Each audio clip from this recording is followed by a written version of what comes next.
Magandang umaga sa inyong lahat. So, nandito naman po ako sa aking bonsai garden. At ang isi-share ko sa inyo is itong aking red ficus na last 3 days, napakita ko na sa inyo yung nagkukulay pa siya ng parang red. So, ngayon kaya ko ito sinishare is because yung kulay niya dito is paiba-iba na yung hitsura niya. Sa akin lang, estimated ko lang is mga around 1 week mag-green na itong lahat. So itong red ficus, maganda lang siya pag yung bagong gupit, bagong dipulit mo, tapos lumalabas pa yung pagka-red niya sa mga shoot niya, then after mga siguro mga a week. So ito na ang itsura. So makita ninyo, may portion siya nagpupula, may portion siya na malapit na siya mag-green. So sa akin, ang red ficus maganda lang siya pag what we call is yung bagong dipulit mo, maging maganda siya. So kaya ito ko or sinishare ko sa inyo ito para malaman natin kung ilang days na maging lock maganda siya, then after that maging green na siya, so back to normal na naman yung kulay niya with the green. So sa estimated ko is mga yung magdidipulit ka is mga mga 10 days to 15 days lalabas na yung shot. Then yung kulay niya maging remain red siya is mga 1 week siguro. Then after that, ganito na ang itsura. So ngayon is 3 days ago, yung last 3 days pula pa ito. Then ngayon is already 3 days na ito na ang itsura. So itong itsura sa aking red ficus.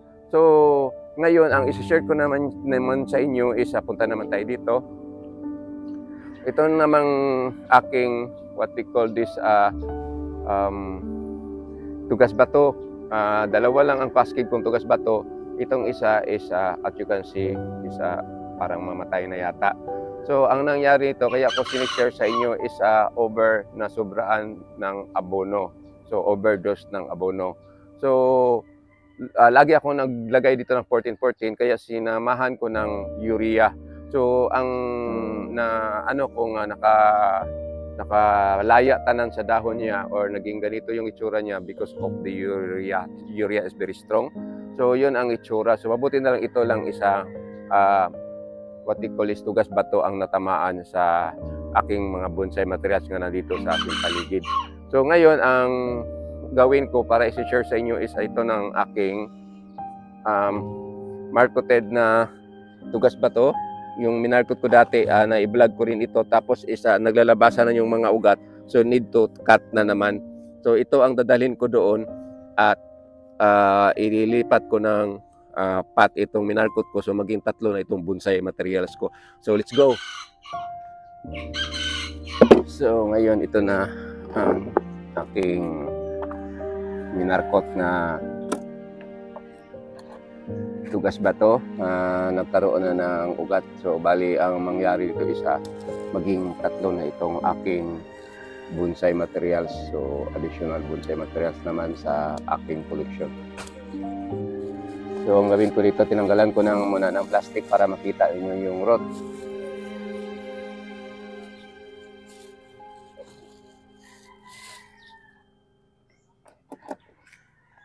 So itong isa ang pinakamaraming root, then yung isa konti lang, hindi masyadong marami.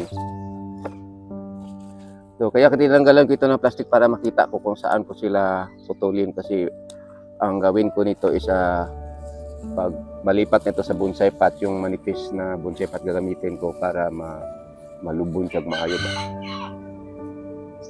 Kasi minsan so there's a tendency pagkat ko nito may mga ugat na. So yun na ang itsura.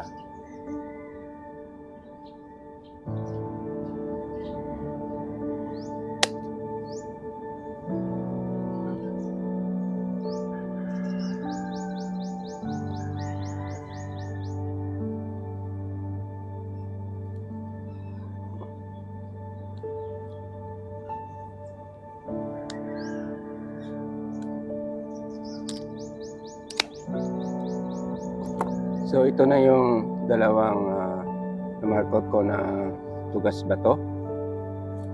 So itong isa maganda na siyang tignan. So maging maliit na ito na bonsai materials.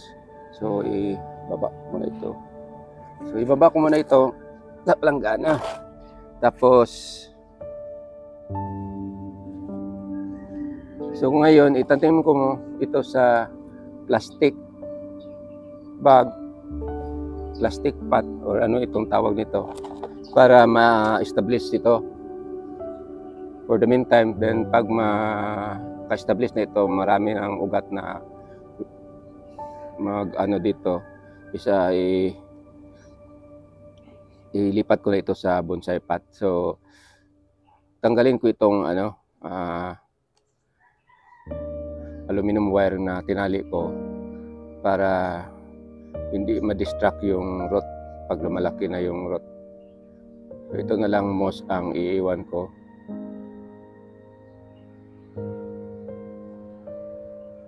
Yan. So, asa mo to akong trowel? Kuha na ako ng trowel.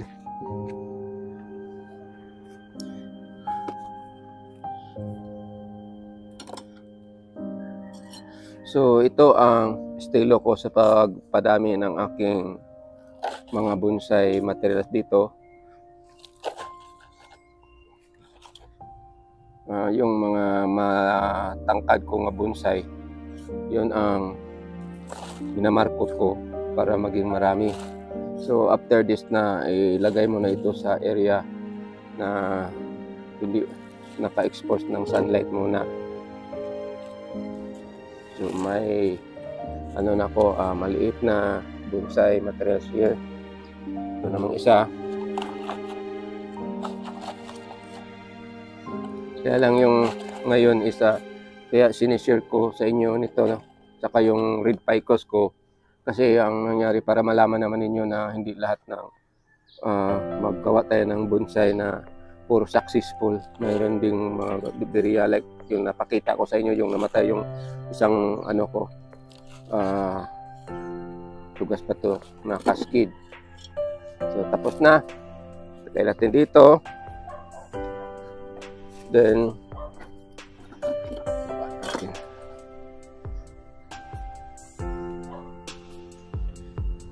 ito namang nasa langgana yung sinasabi ko before na ikakat ko ito.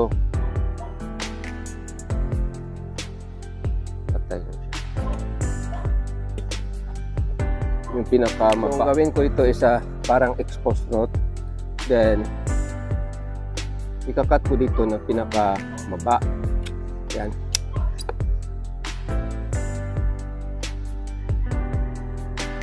Dito naman.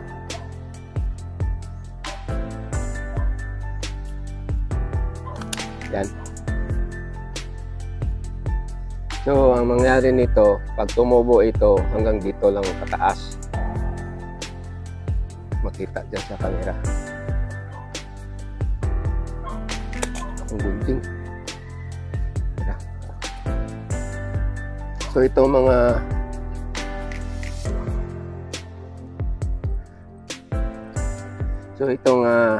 dahon,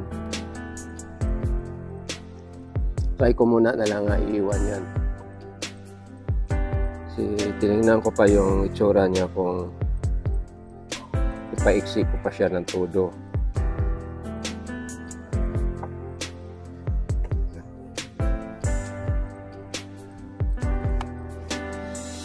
So, ang gawin ko nito, try ko pa ipaiksi siya ng todo. Ito na lang ang gagawin ko. Kasi parang matangkad pa kasi ang gawin ko ito exposed rod. So, putulin ko pa dito. Yan.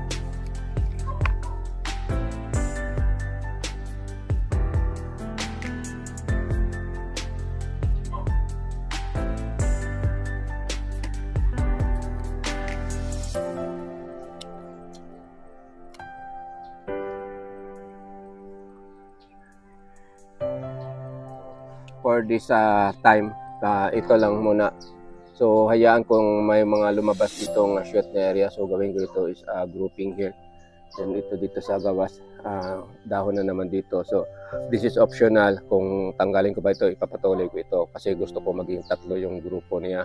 So ang maging punuan niya dito is itong root na. So sa ngayon is mukhang pangit pa siya tingnan, pero just hope na sa katagalan is maging maganda na ito na naiwan. So for this morning, ito lang masishare ko sa inyo sa aking bonsai materials, na isang bonsai materials is naging 3.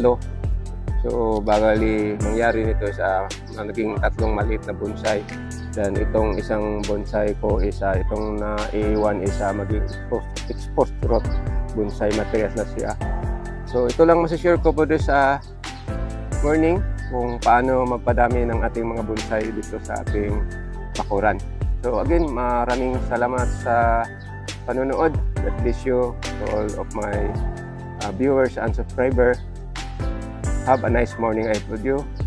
Bye-bye.